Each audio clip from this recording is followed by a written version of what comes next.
Jadi di masa-masa sekarang ini kita harus waspada terhadap gerakan bawah tanah. Iya, Tapi jadi bukan gerakan bawah tanah di dalam artian yang politis ya. Ini gerakan bawah tanah benar-benar air yang tertahan di dalam tanah itu ternyata bisa berbahaya menyebabkan longsor. Betul sekali. Nah ini kontur yang perlu diwaspadai, apalagi kan di selatan ini Kang Yayat.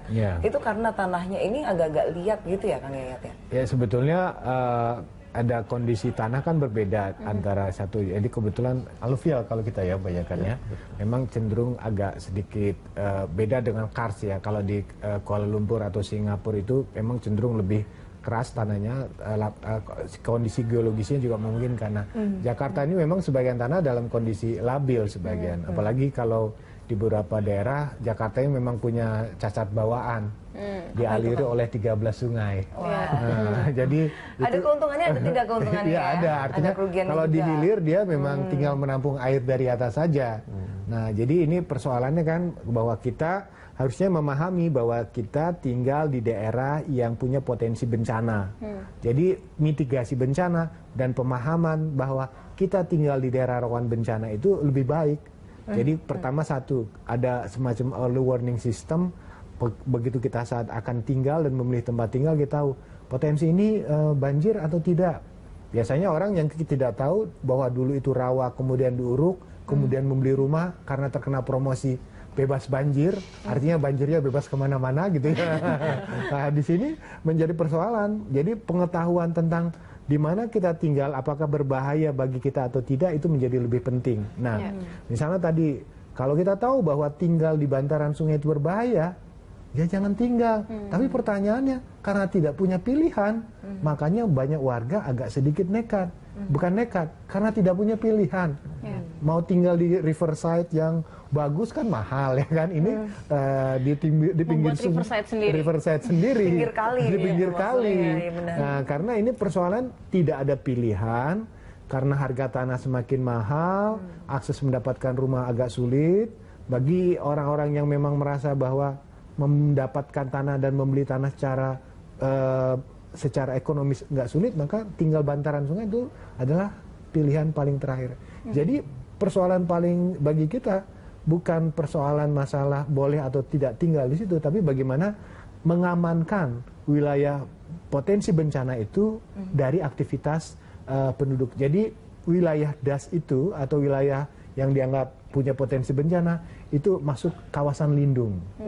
Jadi misalnya sepanjang sungai itu adalah kawasan lindung. Kawasan lindung apa? Daerah aliran sungai. Ya, bagaimana mengamankan daerah dari bencana. Nah, ini pasti tugasnya Pak Basuki nih. Bagaimana Pak? Ya, seharusnya memang itu idealnya seperti yang disampaikan oleh Pak Yayat, begitu ya. Jadi sepanjang daerah aliran sungai itu menjadi jalur hijau istilahnya, jadi untuk pengamanan. Itu di samping ini berbahaya ketika terjadi banjir gitu. Sebetulnya ini juga menjadi green belt-nya untuk kota-kota besar seperti Jakarta gitu. Apalagi Jakarta ini dialiri oleh 13 sungai. Seharusnya kalau misalnya sepanjang DAS ini kita bebaskan gitu dari hunian-hunian liar, ini akan menjadi sesuatu yang menjadi daya tarik tersendiri untuk DKI sendiri.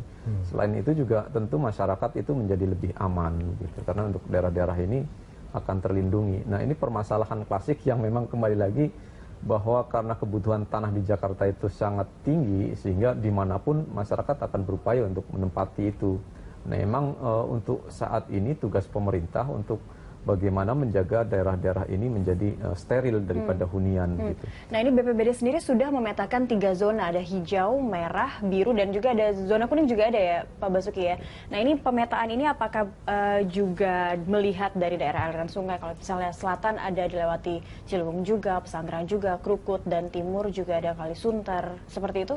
Seperti apa pemetaannya itu Pak? Jadi kalau yang pemetaan BPBD peroleh sebetulnya ini lebih banyak kita berkonsultasi dengan Badan Geologi gitu, karena memang yang sangat memahami itu adalah Badan Geologi, sehingga proses gerakan tanah itu menjadi concern di sana. Nah, sehingga kita akan memperoleh daerah-daerah mana sih yang akan dikategorikan ini zona aman, mana yang akan dikategorikan zona sedang maupun memiliki kerentanan tinggi gitu. Nah ini tidak terlepas dari tentu saja perhitungan-perhitungan tertentu, misalnya kemiringan lereng seperti itu, misalnya tadi Pak Yayat sampaikan di atas 40% itu akan berbahaya begitu. Nah, kalau untuk sebagian Jakarta Selatan memang konturnya itu lebih cenderung lebih tinggi gitu ya, banyak fluktuasinya dibandingkan dengan daerah-daerah di Jakarta Pusat maupun utara dan barat gitu yang lebih cenderung flat. Ini memang kerentanannya itu lebih bertumbuh kalau untuk longsor itu selatan dan sebagian timur gitu. Paling tinggi selatan dan betul. Jakarta Timur gitu Pak ya? Ya betul, itu di sepanjang das aja gitu. Kalau untuk di pemukiman ataupun hunian masyarakat itu relatif hampir tidak ada sih. Ini kata-kata tinggi itu berbahaya tuh. Karena maksudnya tinggi itu tidak di seluruh wilayah kelurahan itu. Jadi memang tadi dikatakan ada beberapa titik yang kita anggap punya potensi karena orang khawatir, wah ini tidak aman ya. Kecuali kalau memang ada gerakan bawah tanahnya itu gerakan tanah yang mungkin terjadi karena faktor-faktor pergerakan yang terjadi. Ada beberapa daerah yang memang punya potensi gerakan tanah yang di bawah itu yang bisa terjadi dalam siklus 50 atau 100 tahun sekali bisa.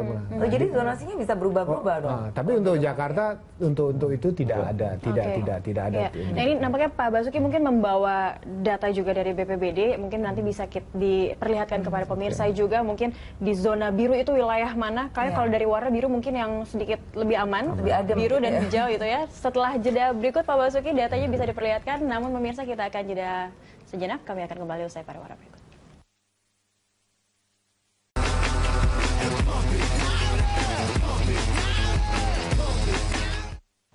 Ya, kita kembali ke Lunch Talk. Tadi kalau kita lihat Pak Basuki sebenarnya sudah bawa setumpuk data yang ingin diperlihatkan supaya ini masyarakat Jakarta juga bisa lebih waspada dan tahu posisi tempat tinggal mereka ada di wilayah mana, ini amankah atau tidak.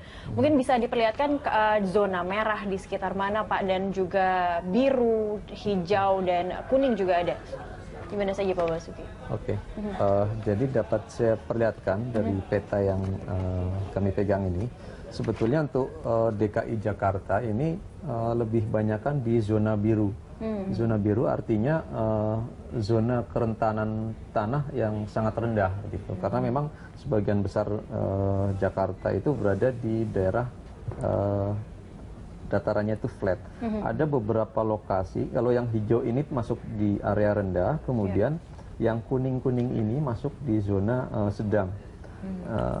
Mungkin dapat diperhatikan untuk zona kuning ini hanya di beberapa lokasi, spot-spot tertentu. Ini lebih kecenderungannya pada di das, aliran sungai, daerah-daerah aliran sungai. Itu yang ada 22 kelurahan itu tadi. Betul, ya. Ini hampir semuanya itu di daerah aliran sungai. Ini menunjukkan bahwa ada kemiringan lereng di daerah sekitar itu. Gitu. Sehingga ini berbahaya ya untuk masyarakat ataupun warga yang berada ataupun tinggal di daerah-daerah aliran tersebut gitu. Untuk lokasi-lokasi yang lainnya itu relatif masih aman.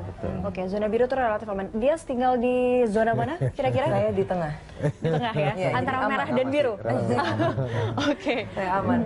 Tapi kalau kita lihat saudara-saudara kita misalnya ada yang di utara sana gitu, itu kan kita lihat juga meskipun tidak berada di aliran sungai, tapi misalnya di Marta Dinata atau di Pluit itu banyak sekali yang retak-retak, misalnya di timur juga Pulau Gadung, Rawamangun, itu kan juga banyak sekali jalan-jalan rusak gitu. Apakah itu karena ambles kah atau seperti apa sih Kang ya? Pertama itu jelas adalah sebagian besar wilayah Jakarta itu mengalami penurunan permukaan tanah. Semua orang udah tahu itu kan. Jadi kondisi tiap tahun ini sebetulnya lebih berbahaya dibandingkan dengan persoalan lainnya. Itu setiap tahun kita bayangkan 20 cm. 5 tahun yang akan datang itu udah 1 meter kan. Jadi dengan semakin turunnya permukaan tanah yang ada, otomatis dia akan menjadi potensi genangan. Nah, kedua, ada potensi kecenderungan kenaikan tanah lunak. Ya, jadi memang ada kecenderungan intensitasnya semakin bertambah. Kasus misalnya di Jalan Marta Dinata yang kemarin itu ambruk itu, maka side panel itu sebetulnya ngegantung. Jadi waktu dia dipancang, dia tidak menyentuh pada lapisan tanah terkeras, sehingga mungkin tergerus goncangan air, dia patah, tumbang, itu akhirnya turun. Nah, kejadian ini juga ditemukan pada beberapa pilar beton yang dipasang di Banjir Kanal Barat, di sekitar dekat Pasar Rumput. Itu berapa kali tiangnya itu ambrol. Jadi sebetulnya pengetahuan kita tentang kondisi tanah, aspek secara geologis itu akan sangat membantu. Pertama pada pekerjaan-pekerjaan konstruksi yang dilakukan untuk skala penanganan pembangunan yang skala besar. Memang harus diakui bahwa saat ini sebetulnya kondisi bangunan-bangunan tinggi di Jakarta kalau konstruksinya memang sudah kuat, itu mungkin tidak akan berpengaruh besar lah untuk mengalami kemiringan ataupun mengalami keretakan dan sebagainya. Nah, jadi kalau misalnya ada wilayah-wilayah yang selama ini memang punya potensi mengalami penurunan permukaan tanah, nah pengetahuan yang kita harus dorong kepada masyarakat itu adalah untuk selalu waspada kemungkinan pada saat musim hujan itu akan terjadi potensi genangan yang besar. Karena yang menjadi PR terbesar sekarang ini, apakah dari pekerjaan-pekerjaan penanganan banjir yang dilakukan selama ini atau penanganan genangan ini sudah berhasil mengurangi jumlah titiknya atau tidak.